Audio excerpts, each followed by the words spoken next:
On yesterday's show, Sagar talked about a new NIH grant given by Dr. Anthony Fauci on his way out the door to none other than the organization EcoHealth Alliance, which is run by Peter Daszak, that is at the heart of the controversy over the origin of the pandemic. Now, as Sagar noted, even though the mainstream media now treats this question as if it's been settled, most of the scientific community now acknowledge its origin is at minimum an open question. Here's Sagar. And the medical journal The Lancet have retracted its declaration that there is no way COVID came from the lab, and at least admit today it is just as likely that it did, just as likely that it didn't. Sagar has a great rundown of the history of the last 2 years of this, and it's well worth going back and watching it if you missed it yesterday. But I want to focus on two different elements of this outrageous grant. First, the new grant comes after the NIH in this August, terminated a subaward to the Wuhan Institute of Virology that had been part of an earlier grant to EcoHealth Alliance, telling the House Oversight Committee the organization had refused to turn over laboratory notebooks and other records as required. Yes, you heard that right. Less than 2 months ago, the NIH terminated an EcoHealth Alliance award because it was repeatedly refused to turn over lab notebooks and electronic files that the NIH had demanded.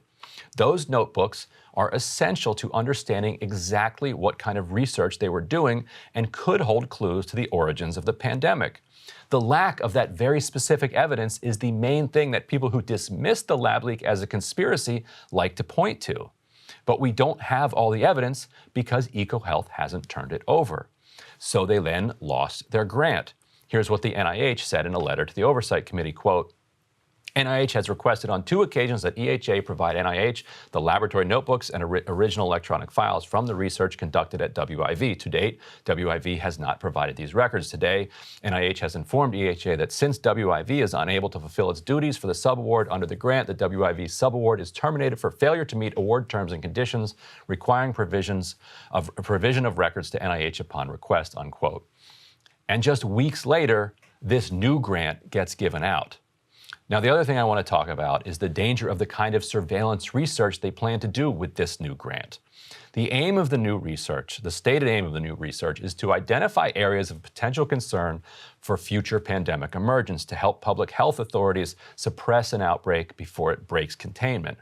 But the process of performing the research introduces the risk of sparking an outbreak that would not otherwise have occurred, a concern highlighted by The Intercept last year. As Sharon Lerner wrote, quote, virtually every part of the work of outbreak prediction can result in an accidental infection. Even with the best of intentions, scientists can serve as vectors for the viruses they hunt, and as a result, their work may put everyone else's lives on the line along with their own, unquote.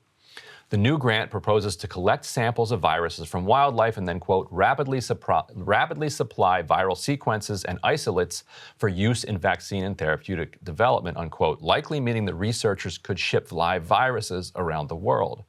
Dr. Richard Ebright, a molecular biologist with the Waxman Institute at Rutgers University, told me this, quote, it is disturbing that additional funding continues to be awarded for the same high-risk research that may have caused the current pandemic before there has been a national investigation of the origin of the current pandemic, he said, referring to multiple ongoing grants of EcoHealth Alliances.